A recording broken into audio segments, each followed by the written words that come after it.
करता हूँ। आप सभी जानते हैं कि हम सभी एक विकट परिस्थितियों से गुजर रहे हैं। इसीलिए हम आप सबसे वेबिनार के माध्यम से बात कर रहे हैं।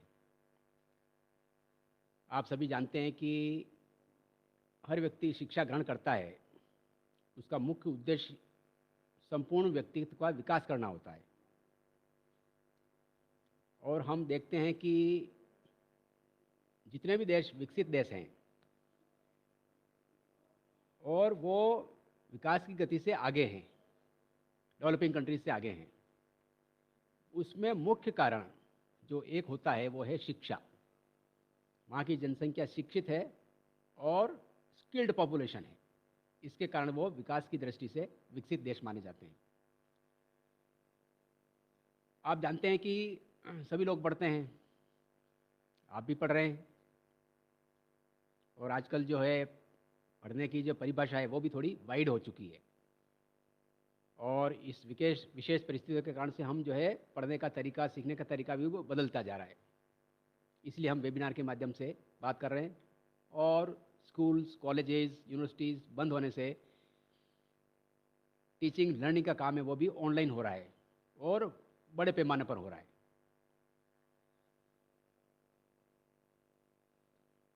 टेंथ एजुकेशन, 10th तक पढ़ते हैं स्टूडेंट्स, 12th करते हैं, फिर ग्रेजुएशन करते हैं। फिर ग्रेजुएशन के बाद में सोचना पड़ता है कि उनको किस स्ट्रीम में और जाना है। हर स्तर पर निर्णय लेना पड़ता है और हर निर्णय का दूरगामी परिणाम होता है हर एक के जीवन में। और शिक्षा के क्षेत्र में आप देखते हैं कि चाहे आप 10th के बाद निर्णय लेते हैं, 12th के बाद निर्णय लेते हैं, ग्रेजुएशन के बाद निर्णय लेते हैं, हर स्तर पर आपको निर्णय लेना पड़ता है कि आपको कौन से डिसिप्लिन में जाना है। आर्ट्स में जाना है, कॉमर्स में जाना है, साइंस में जाना है, मैनेजमेंट में जाना है, तरह तरह के डिसिप्लिन से। और याद रखिए, आजकल तकनीकी विकास के कारण से नए नए क्षेत्र डेवलप हो गए हैं। पहले ट्रेडिशनल सिस्टम में कुछ ही सब्जेक्ट्स होते थे, डिसिप्लिन होते थे, जिसमें बीए करते थे, बीएससी करते थे या पीजी करते थे। अब कई प्रकार के डिसिप्लिन खुल गए हैं और कई ऑनलाइन कोर्सेज हैं जो न केवल भारत में उपलब्ध हैं बल्कि विदेशों की जो यूनिवर्सिटीज़ हैं वो भी ऑनलाइन कोर्सेज उपलब्ध करवा रही है। इसलिए बीए करने के बाद और बीएससी करने के बाद और बीकॉम करने के बाद हम बात करेंगे आज बीए करने के बाद आप क्या क्या अपॉर्चुनिटीज आगे काम में ले सकते हैं। जैसे आप बीए करते हैं तो बीए के बाद कई प्रकार की अपॉर्चुनिटीज होती है।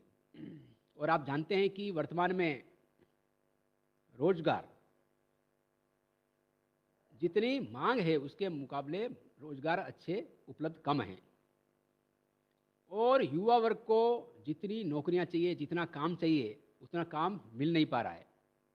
यदि चाहते तो हैं लेकिन डिसेंट वर्क नहीं मिल रहा है, डिसेंट जॉब्स नहीं मिल रहे हैं। ये बहुत बड़ी चुनौती है। तो आप देखते हैं कि बीए करने के बाद आप कई प्रकार के कोर्सेज कर सकते हैं। सबसे ज़्यादा जो आम स्टूडेंट्स जो करते हैं वो पीजी करते हैं। बीए में मान लो 3 सब्जेक्ट्स हैं या बीए में ऑनर्स ले रखा है तो एक सब्जेक्ट होता है मुख्य रूप से, तो उन्हीं सब्जेक्ट में से कोई सब्जेक्ट चुन करके पीजी करते हैं, पोस्ट ग्रेजुएट करते हैं, जिसको अपन एमए बोलते हैं।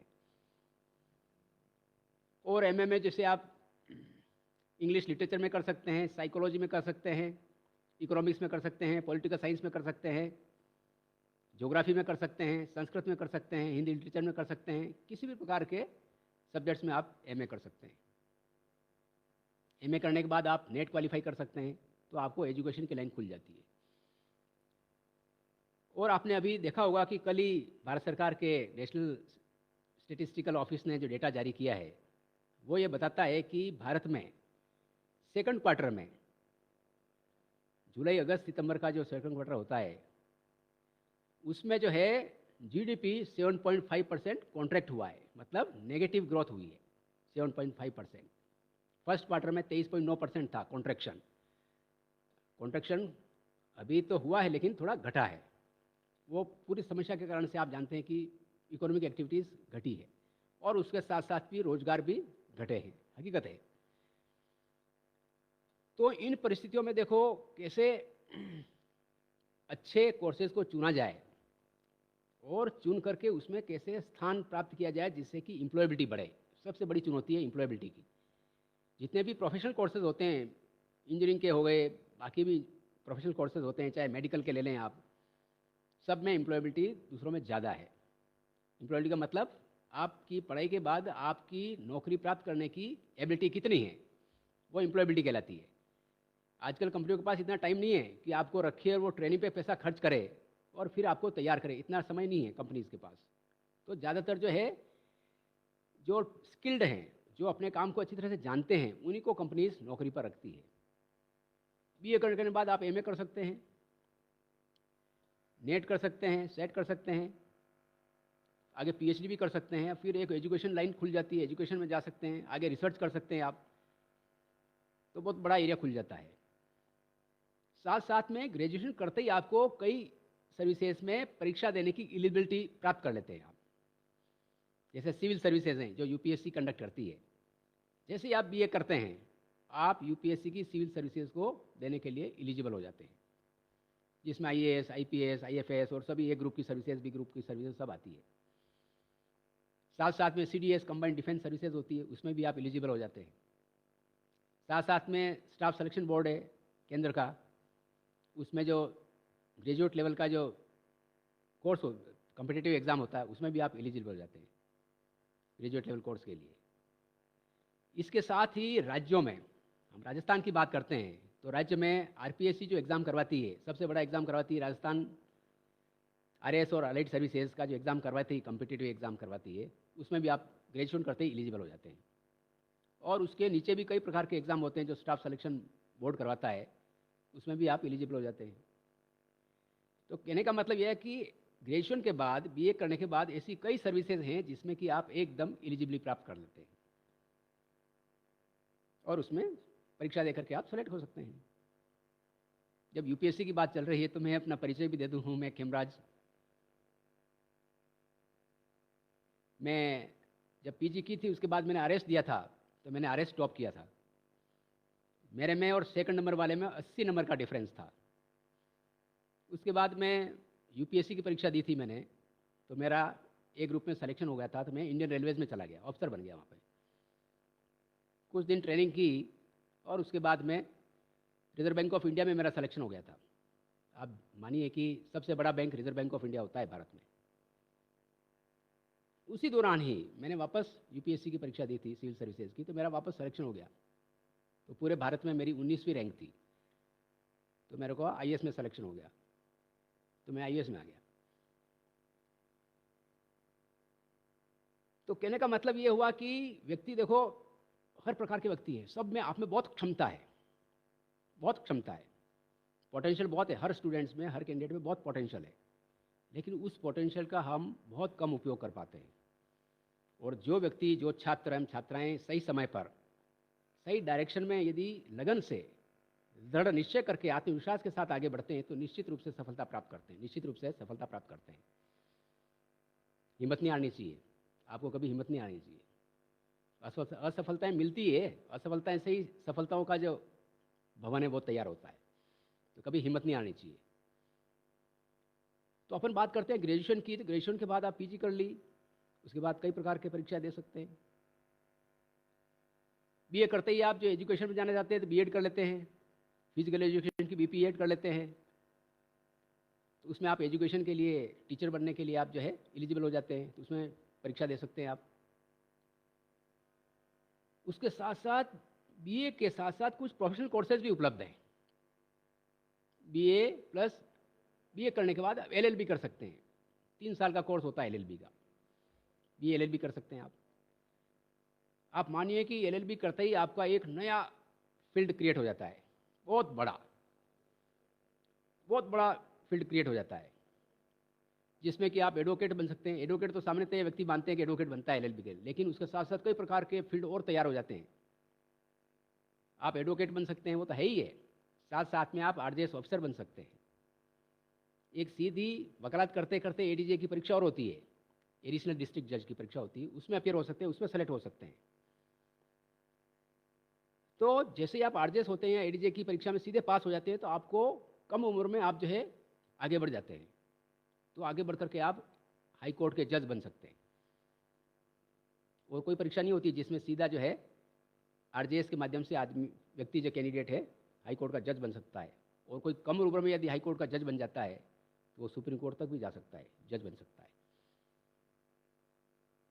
तो आप एडवोकेट बन सकते हैं, आरजेसी की परीक्षा दे सकते हैं। इसी प्रकार लॉ ऑफिसर की पोस्टें होती है हर कंपनीज में, कॉर्पोरेट ग्रुप्स में लॉ ऑफिसर लगते हैं, वो भी एलएलबी किए हुए होते हैं, वहाँ जा सकते हैं। बड़ी बड़ी लॉ फर्म्स होती है जो कि एडवाइस करती है, उसमें आप एडवाइस कर सकते हैं। आपने सुना होगा कई प्रकार के ट्रिब्यूनल्स हैं इंडिया में, इनकम टैक्स की ट्रिब्यूनल है, जीएसटी की ट्रिब्यूनल है, वैट की ट्रिब्यूनल है, कस्टम्स एंड एक्साइज की ट्रिब्यूनल है। इन सब में लिटिगेशन होता है, तो इसमें भी एडवोकेट्स जाते हैं और अपना काम करते हैं। तो एलएलबी करने के बाद कई एरियाज हैं, कोई कॉर्पोरेट लॉ में स्पेशलाइजेशन कर लेता है, कोई क्रिमिनल लॉ में करता है, कोई सिविल लॉ में करता है, कोई आईपीआर में करता है, कोई एनजीटी एक्ट है उसके अंतर्गत स्पेशलाइजेशन करता है। मतलब आजकल कई एक्ट बन गए हैं, हर साल नए नए एक्ट बनते रहते हैं, और उनके लिए प्रोफेशनल चाहिए जो उनको एक्ट को जानता हो पैरवी करने के लिए। जैसे जीएसटी है, तो गुड्स एंड सर्विस टैक्स लागू होने के बाद अब जो है कोई भी ग्रेजुएशन करने वाला व्यक्ति जिसने ग्रेजुएशन कर रखा है, वह भी एक परीक्षा होती है, वो परीक्षा पास करके जीएसटी में कंसल्टेंट बन सकता है, उसको पैरवी करने के लिए तैयार हो सकता है। ये सिस्टम पहले नहीं था वेट में, पहले एडवोकेट्स और चार्टर्ड अकाउंटेंट है वो भी अपीयर होते थे खाली। अब ये ओपन हो गया, कोई भी ग्रेजुएट चाहे वो बीए का हो, वो भी चाहता है तो जीएसटी की प्रैक्टिस कर सकता है, वो परीक्षा पास करके। एक नया एवेन्यू खुल गया है। तो अपन बात कर रहे थे कि लॉ यदि कोई कर लेता है बीए करने के बाद तो लीगल एडवाइजर बन सकता है, लॉ की ड्राफ्टिंग कर सकता है, लॉ की किताबें लिख सकता है, मतलब बहुत बड़ा एरिया खुल जाता है। और आप देखिए कि ह्यूमन रिसोर्स की एक ऐसी विशेषता होती है कि जैसे जैसे सीखते हैं, जैसे जैसे अनुभव होता है, उसके ह्यूमन रिसोर्स की वैल्यू बढ़ती है। आप देखते हैं बिल्डिंगें होती है, कारें होती है, मशीनरी होती है, वो जैसे जैसे समय गुजरता है उसकी वैल्यू घटती है। ह्यूमन रिसोर्स की वैल्यू घटती नहीं है, बढ़ती है। जैसे जैसे आपकी वकालत के अनुभव बढ़ेंगे वैसे वैसे आपका मूल्य बढ़ेगा मार्केट में, और आपकी फीस बढ़ती रहेगी, ऑटोमेटिक बढ़ेगी, क्योंकि आप इतना अनुभव हो जाता है कि वो अनुभव सब व्यक्तियों को होता नहीं है। और ये आपकी रुचि पर है कि आप किस प्रकार से केसेस को लड़ते हैं, पैरवी करते हैं, तैयार करते हैं। हम पढ़ते हैं, सीखते क्या हैं? हम बोलना सीखते हैं, लिखना सीखते हैं, सुनना सीखते हैं, पढ़ना सीखते हैं। ये 4 फंक्शंस हम सीखते हैं पढ़ाई के दौरान। यकीन मानिए, यदि इन चारों फंक्शंस में से कोई भी आप 2 या 3 फंक्शंस अच्छी तरह से सीख जाते हैं, आप कभी भी बेरोजगार नहीं रह सकते, कभी भी बेरोजगार नहीं रह सकते, चाहे आप बीए कर रखा हो। लेकिन साथ साथ आजकल तकनीकी बदल रही है, समय बदल रहा है, इसलिए केवल बीए के आधार पर जो है ज़्यादा रुपए वाली नौकरी मिलती नहीं है। ये एक सिंपल बीए करने के बाद एम्प्लॉयबिलिटी बहुत कम होती है, बहुत कम होती है। यदि जीवन में आपको आगे बढ़ना है तो आगे पढ़ाई कोई ना कोई करनी चाहिए। बीए करने के बाद तरह तरह के डिप्लोमा कोर्सेज होते हैं आजकल। डिजास्टर मैनेजमेंट डिप्लोमा होता है, पब्लिक पॉलिसी में डिप्लोमा होता है, पब्लिक हेल्थ में डिप्लोमा होता है, जो आर्ट्स वाले भी कर सकते हैं। ऐसे कई डिप्लोमा हैं जो कि आप आर्ट्स वाले, अर्बन प्लानिंग पे डिप्लोमा होता है, तो ये डेटा साइंस में डिप्लोमा होता है। तो अपन ये बात करते हैं कि आजकल वो समय नहीं रहा जिसमें कि आर्ट्स वाला केवल आर्ट्स के ही सब्जेक्ट को डिप्लोमा में पढ़ सकता था। नहीं, आजकल जो है कई प्रकार के कंप्यूटर से रिलेटेड जो है डिप्लोमा है, वो बीए करने वाला भी आगे पीजी डिप्लोमा कर सकता है और जीवन में आगे बढ़ सकता है। वर्तमान में तकनीकी का उपयोग करना सीखना बहुत आवश्यक है। बिना तकनीकी के उपयोग किए हुए व्यक्ति आगे नहीं बढ़ सकता। और बीए करने के बाद जो बीए करने वाला व्यक्ति का एक ऐसा प्लस पॉइंट क्रिएट हो जाता है कि आजकल मल्टी डिसिप्लिनरी लर्निंग बहुत बढ़ रही है। मल्टी डिसिप्लिनरी लर्निंग का मतलब ये है कि व्यक्ति को जनरल पॉलिटी के बारे में, इकोनॉमी के बारे में, सोसाइटी के बारे में भी कुछ ज्ञान होना चाहिए, सही ज्ञान होना चाहिए, जिससे कि वो किसी भी क्षेत्र में काम कर रहा है तो उसको निर्णय लेने में आसानी रहती है और सही निर्णय लेने में आसानी रहती है। आप देखते हैं कि हर कंपनी, कॉरपोरेट, कोई भी संस्थान हो, उसका जो वातावरण है, इंटरनल वातावरण होता है और एक एक्सटर्नल वातावरण होता है, उसमें कई फैक्टर्स काम करते हैं। जैसे राज्य सरकारें हैं, भारत सरकार है, कई प्रकार की पॉलिसीज बनाती है, टैक्स स्ट्रक्चर को बदलती रहती है। तो उसके लिए चाहे आप टेक्निकल आदमी हैं, लेकिन उसके साथ साथ आपको इनके बारे में भी ध्यान रखना पड़ता है कि इन पॉलिसीज़ का कंपनीज पर क्या प्रभाव पड़ेगा, कैसे उनकी कंपनी आगे बढ़ेगी, कैसे उनका कंपटीशन कम होगा या बढ़ेगा। ये अच्छी तरह से एनालिसिस कौन कर सकता है? जिसने मल्टी डिसिप्लिनरी अप्रोच लर्निंग कर रखी हो। लर्निंग कर रखी हो, देखो पढ़ना अलग चीज़ है और लर्निंग करना अलग चीज़ है, दोनों में फ़र्क है, दोनों में फ़र्क है। तो अपन बात कर रहे थे कि बीए करने के बाद आप एलएलबी कर सकते हो। एक और बड़ा फील्ड है एमबीए का, मास्टर ऑफ बिजनेस एडमिनिस्ट्रेशन। जितने भी कंपनियां होती है, बड़े बड़े कॉर्पोरेट्स होते हैं, चाहे छोटा व्यवसाय हो, एमएसएमई सेक्टर हो, कोई भी हो, उनका प्रबंधन करने के लिए व्यक्ति चाहिए। वो एमबीए वाले करते हैं। एमबीए में सिखाया जाता है कि कैसे बिजनेस को चलाया जाता है, कैसे नई नई कंपनियां बनाई जाती है, कैसे छोटी कंपनी बढ़ती और आगे बढ़ करके बहुत बड़ी हो जाती है। तो जो व्यक्ति, जो छात्र एवं छात्राएं अच्छी तरह से पढ़ते हैं और अच्छी फैकल्टी होती है जो कि छात्राओं को तरह तरह के प्रॉब्लम से वाकिफ कराती है, उनको एक्सपोज करती है और सिखाते हैं, उनकी लर्निंग लेवल को बढ़ाते हैं और उनके ब्रेन को डेवलप करते हैं। देखिए, एक समाज में तरह तरह की समस्याएं चलती रहती है, अभी भी हम समस्या से जूझ रहे हैं।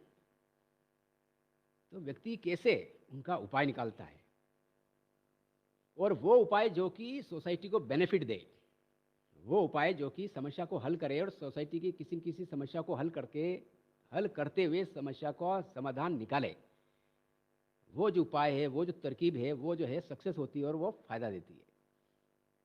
ये सब किस पर निर्भर करता है कि व्यक्ति की सोच क्या है। हम सब जानते हैं कि हम तकनीकी चीज़ें भी सीखते हैं और सॉफ्ट स्किल्स भी सीखते हैं।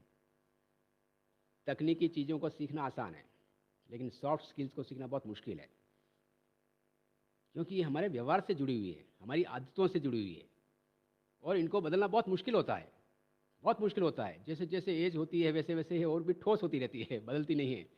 लेकिन याद रखिए, आप यदि आपका दृढ़ निश्चय है, यदि आपकी लगन है, तो आप इन आदतों को, इन सॉफ्ट स्किल्स को भी आप अपने हित में, समाज के हित में बदल सकते हैं, बदल सकते हैं। ये हकीकत है, और ऐसे व्यक्ति जीवन में आगे बढ़ते हैं हमेशा। ऐसे कुछ ही संस्थान हैं, ऐसे कुछ ही व्यक्ति हैं जो कि ऐसे व्यक्ति सिखाते हैं उनको और स्टूडेंट्स को तैयार करते हैं और उनके सॉफ्ट स्किल्स को बदलते हैं। ये हकीकत है। आप देखिए कि मेरे पास, आपके पास, आपके मित्रों के पास, सबके पास एक दिन में 24 घंटे ही होते हैं, सबके पास 24 घंटे होता है। लेकिन व्यक्ति आगे बढ़ता है, सबका आगे बढ़ने का जो रेट है, जो चार्ट होता है, वो बिल्कुल अलग अलग होता है, सबका अलग अलग होता है। कोई धीरे गति से आगे बढ़ रहा है, कोई तेज गति से आगे बढ़ रहा है, सबका लर्निंग लेवल अलग अलग होता है। जैसा कि अपने शुरू में कहा था कि पोटेंशियल सब में है आप में, उस पोटेंशियल को विकसित करने में आप कैसे आगे बढ़ते हैं। आप कभी भी दूसरे की नकल मत मारिए, अपने आप को पहचानिए, अपने आप को बढ़ाइए आगे, कि हम कल क्या थे और आज क्या हैं और कल क्या होने वाले हैं, उसके बारे में हमेशा आगे बढ़िए, सीखिए।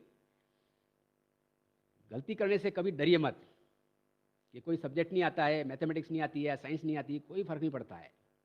आजकल आर्ट्स में भी जो है साइंस के सब्जेक्ट पढ़ाए जाते हैं, आर्ट्स में भी साइंस के सब्जेक्ट पढ़ाए जाते हैं, चाहे आप ज्योग्राफी ले लें, चाहे आप इकोनॉमिक्स ले लें, मैथ्स में भी चलती है, मैथ्स भी चलती है।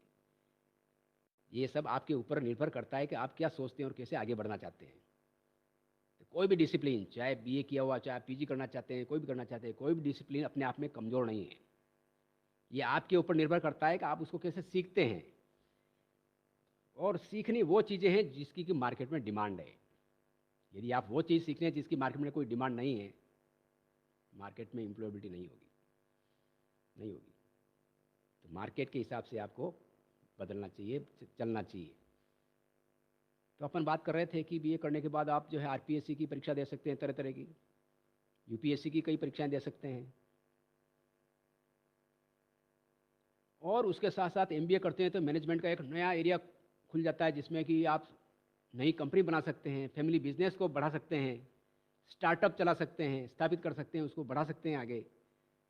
और कॉरपोरेशंस, कंपनीज, कॉरपोरेट ग्रुप्स में तो आप मैनेजर के रूप में काम कर ही सकते हैं, तो बड़ा एरिया डेवलप हो जाता है। उसके साथ साथ ही देखो, बैंक में भी प्रोबेशनरी ऑफिसर्स लगते हैं। जैसे भी ग्रेजुएट होते हैं आप, बैंक में प्रोबेशनरी ऑफिसर लगने के लिए आप एलिजिबल हो जाते हो, तो आप वहाँ पर भी आप कंपटीशन दे करके प्रोबेशनरी ऑफिसर बन सकते हैं। इंश्योरेंस कंपनी में जा सकते हैं आप। तो कहने का मतलब ये कि ग्रेजुएशन बीए करने के बाद आप कई प्रकार की सरकारी नौकरियों में परीक्षा देने के लिए आप एलिजिबल हो जाते हैं। अब ये आपके निर्भर करता है कि आप क्या लक्ष्य लेके निर्धारित करके आगे चलते हैं। याद रखिए, हमेशा याद रखिए कि हमेशा लक्ष्य जरूर निर्धारित करिए जीवन में। लक्ष्य निर्धारित करने से आपका जो एफर्ट है वो सही दिशा में होना चाहिए, और जब सही दिशा में सही टाइम पर आपका अच्छे गाइडेंस में आप प्रयत्न कर रहे हैं तो आपको सफलता प्राप्त करने में बहुत आसानी होगी, बहुत आसानी होगी। आप देखिए हर जगह अच्छे व्यक्तियों की कमी है, अच्छे टीचर्स, अच्छे इंग्लिश पढ़ाने वालों की कमी है, अच्छे मैथमेटिक्स पढ़ाने वालों की कमी है, अच्छे पॉलिटिकल साइंस पढ़ाने वालों की कमी है। हम सब गलतियां करते हैं, हम सब सीखते हैं। हमारे को कोई प्रश्न पूछता है तो हम सब गलतियां करते हैं, मैं भी करता हूँ, आप भी करते हैं। क्यों करते हैं? उसका एक कारण यह भी कि हमारे को जो सिखाया गया वो सही तरीके से नहीं सिखाया गया शुरू में ही। डू फर्स्ट थिंग राइट, पहली बार करो, पहली बार भी सही करना सीखो। पहली बार सीखिए और पहली बार भी सही करना सीखिए। यदि आप बचपन से आप इस प्रकार से पढ़ते हैं तो देखिए आपकी फाउंडेशन ऐसी मजबूत हो जाती है कि वो फाउंडेशन आपको जो है बहुत मजबूत होगी और आगे बड़ा अच्छी बिल्डिंग तैयार करेगी सफलता का, क्योंकि आपने कई चीज़ों को सही तरीके से करना शुरू से सीखा है, शुरू से सीखा है। और वो बहुत महत्वपूर्ण है, बहुत महत्वपूर्ण है। और ऐसे सिखाने वाले भी कम मिलते हैं। ज़्यादातर जो इंस्टीट्यूशंस हैं वो बच्चों को पढ़ाती ज़्यादा है, सिखाती कम है। सिखाने पर जोर ज़्यादा होना चाहिए कि सीखना स्टूडेंट्स को है, कैंडिडेट्स को सीखना है और आगे बढ़ना है। जितना सीखेंगे उतना आगे बढ़ेंगे। और क्या सीखना है? सही चीज़ जिसकी मार्केट में डिमांड है। और जैसा कि आपने बात की, तकनीकी ज्ञान के साथ साथ सॉफ्ट स्किल्स को भी सीखना है। सॉफ्ट स्किल्स बहुत ज़रूरी है। टीम में काम करना, समस्याओं को समझना, क्रिटिकल थिंकिंग करना। आपने देखा होगा जब आंधी आती है, बहुत तेज आंधी आती है, जो पेड़ सीधे खड़े होते हैं वो क्या करते हैं? अपरूट हो जाते हैं, नीचे गिर जाते हैं। जब तेज हवा आती है, आंधियाँ आती है, तो जो पेड़ झुकते नहीं हैं, वो क्या होते हैं? वो पेड़ गिर जाते हैं। लेकिन कई ज़्यादातर पेड़ ऐसे होते हैं जो हवा के साथ झुक जाते हैं।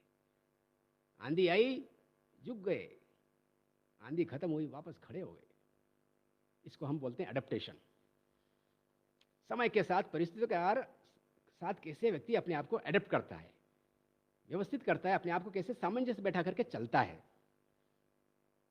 ये सॉफ्ट स्किल है अपने आप में, लेकिन सीखना बहुत मुश्किल है। कहना बहुत आसान है, मैं भी बात कर रहा हूँ आपसे, लेकिन कहना आसान है, करना बहुत मुश्किल है। तो अपन बात कर रहे थे कि ऐसे कई प्रकार के कोर्सेज हैं, जैसे अपन ने एमबीए की बात की, इसी तरह से अपन ने सरकारी नौकरियों की बात की, रिसर्च की बात की, एजुकेशन लाइन की बात की। तो बीए करने के बाद आपके पास बहुत स्कोप खुल जाता है। और सबसे ज़्यादा जो स्टूडेंट्स हैं वर्तमान में पढ़ते हैं, बीए ज़्यादा करते हैं। उसके कारण ये है कि ज़्यादातर संस्थान है, जैसे भी कोई कॉलेज खुलता है तो सबसे पहले आर्ट्स का ही सब्जेक्ट खोलते हैं, बीए, क्योंकि ज़्यादातर इसमें कम से कम लेबोरेटरीज की आवश्यकता पड़ती है, फैकल्टी भी आसानी से मिल जाती है।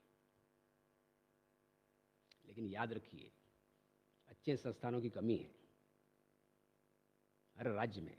हमारी जनसंख्या को देखते हुए, हमारी यंग पॉपुलेशन को देखते हुए अच्छे संस्थानों की कमी है। जो देखिए, उसी कारण से जो बच्चे एडमिशन्स के लिए तरह तरह के प्रयास कर रहे हैं, कोचिंग कर रहे हैं, एक साल और रिपीट कर रहे हैं ताकि अच्छे संस्थानों में प्रवेश मिल सके। इसका एक महत्वपूर्ण कारण यह भी है कि हमारे यहाँ अच्छे संस्थानों की कमी है। अच्छे संस्थान जितने ज़्यादा होंगे, वैरायटी के होंगे, उतने ही स्टूडेंट्स को ज़्यादा सहूलियत होगी। ऐसी बात नहीं कि स्टूडेंट्स में कोई प्रतिभा नहीं है, नहीं, प्रतिभा बहुत है। रूरल एरियाज़ में, पुअर फैमिलीज़ में कई स्टूडेंट होते हैं, प्रतिभाएं बहुत होती है, लेकिन उनको अपॉर्चुनिटी नहीं मिलती है। तो सही अपॉर्चुनिटी मिलती है तो उनको सही रूप से वो जीवन में आगे नहीं बढ़ पाते हैं, वो उससे महरूम हो जाते हैं। हकीकत है, ऐसे कई हैं। तो मेरे कहने का मतलब ये कि आप बीए करने के बाद इतने स्कोप खुल जाते हैं कि उसकी कोई कल्पना नहीं की जा सकती है। लेकिन उसके लिए आपको सोच उसी हिसाब से होना चाहिए। आप जैसे जितने छोटे स्थान पर रहेंगे, छोटे व्यक्तियों से मिलेंगे, छोटी सोच वाले व्यक्तियों से मिलेंगे, तो आपको बहुत कम दायरा दिखेगा। अरे बीए करने के बाद क्या कर सकते हैं, बहुत कम स्कोप है। नहीं, बहुत स्कोप है। ये आप जैसे जैसे बड़े व्यक्तियों के संपर्क में आते हैं, अच्छे टीचर्स के, गाइड के संपर्क में आते हैं, वो आपको एक्सपोज करते हैं कि आप कैसे विभिन्न एरियाज में जा सकते हो। मैं आपको बता देता हूँ कि ये जो हाई कोर्ट और सुप्रीम कोर्ट में अच्छे अच्छे एडवोकेट्स होते हैं, वो एक एक पैरवी के, लाखों रुपए वसूल करते हैं, एक एक पैरवी, कोई आधा घंटा की चलती है, कोई 10 मिनट की पैरवी चलती है सुप्रीम कोर्ट में, 10 मिनट की, उसके ये लाखों रुपए वसूल करते हैं। वो भी इंसान ही है, LLB करके ही वो वकालत करते हैं। आप ही ऐसे ही हो, हम भी वैसे ही हैं, तो क्यों नहीं आप बन सकते हो? बिल्कुल बन सकते हो। इसके लिए क्या चाहिए? आपकी सोच बदलनी चाहिए। आपको कभी भी छोटी छोटी सोच नहीं लेकर चलनी है, सोच हमेशा बड़ी रखो, और बड़ी सोच लेकर के उसके अनुसार से प्रयत्न करते रहो। कभी भी हिम्मत मत हारो, कभी भी हिम्मत मत हारो। हिम्मत हार गए तो कहते हैं ना, मन के हारे हार है और मन के जीते जीत। यदि मन से आप जीत गए तो आगे प्रयत्न भी जीत के हिसाब से करोगे, और मन में यदि पहले मान लिया हम हार जाएंगे, आप प्रयत्न नहीं कर पाओगे, प्रयत्न नहीं कर पाओगे। इसलिए हमेशा प्रयत्न करो और प्रकृति के हिसाब से चलो। प्रकृति ये कहती है आप जब सूर्योदय होता है तो उसके अनुसार उठो। कई लोग हैं जीवन शैली बदल रहे हैं, नहीं। अभी जो कोविड-19 चल रहा है तो देखो आप, कई लोग हेल्दी फूड खा रहे हैं, बहुत प्रचलन हो रहा है, बढ़ रहा है। उसका कारण क्या है? आप जंक फूड खाओगे तो बीमार होगे, निश्चित रूप से बीमार होगे, स्वस्थ नहीं रहोगे। आज नहीं कल, कल नहीं परसों, कुछ कुछ एज बाद आप पे कई प्रकार की बीमारियां घर करेगी आपके शरीर में, हकीकत है। तो शिक्षा में भी वही बात है। शिक्षा में आप जैसा आप ग्रहण कर रहे हो वैसा वैसा आपका जीवन बदलता जाएगा। और जैसा कि आपने डिस्कस किया था कि आपकी जो है ह्यूमन रिसोर्स एक ऐसा वैल्यू है, ऐसा साधन है, जो कि जैसे जैसे आपकी उम्र होती है, जैसे जैसे अनुभव बढ़ता है, वैसे वैसे आपकी वैल्यू बढ़ती है, घटती नहीं है। तो हम ये कहते हैं कि आपको अपनी वैल्यू बढ़ानी है और उसको नई तकनीकी को अपनाते हुए बढ़ानी है। आत्मविश्वास रखिए और आगे बढ़िए। आत्मविश्वास रखिए और आगे बढ़िए। आत्मविश्वास जरूर रखिए। Thank you. जय हिंद।